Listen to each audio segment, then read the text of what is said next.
The 20th century saw diverse approaches to composition.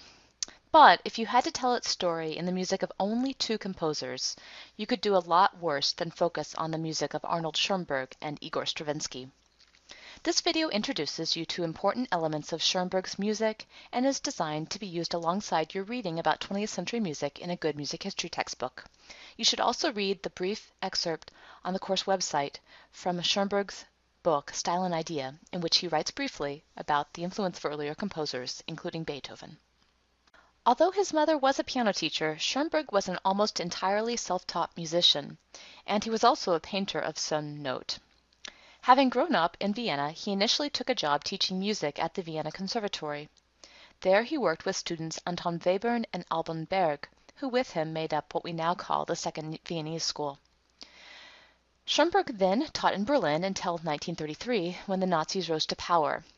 He left Europe with his family for California, where he composed and taught for the rest of his life. Expressionism was the reigning aesthetic movement of the Vienna of Schoenberg's early years. Like Expressionism in the visual arts, Expressionism in music tends towards the episodic and discontinuous, and grew out of dissonance and new timbres of late Romantic music. As Schoenberg wrote Expressionist music, his works became less and less tonal.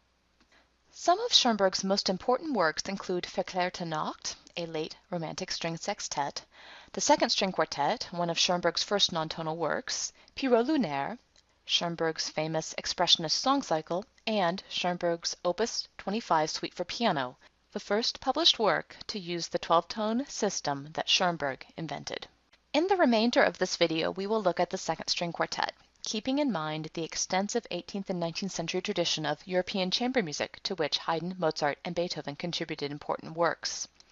Like most string quartets, Schoenberg's second quartet is in 4 movements. It even uses common, formal designs such as sonata, scherzo, and theme and variations. The quartet's motivic style is indebted to the music of Brahms and Beethoven. Furthermore, you might even recognize the children's song on which Schoenberg based the second movement scherzo. Unlike most string quartets, a soprano is added to the texture for the third and fourth movements in order to sing the 2 poems by German expressionist poet Stefan George.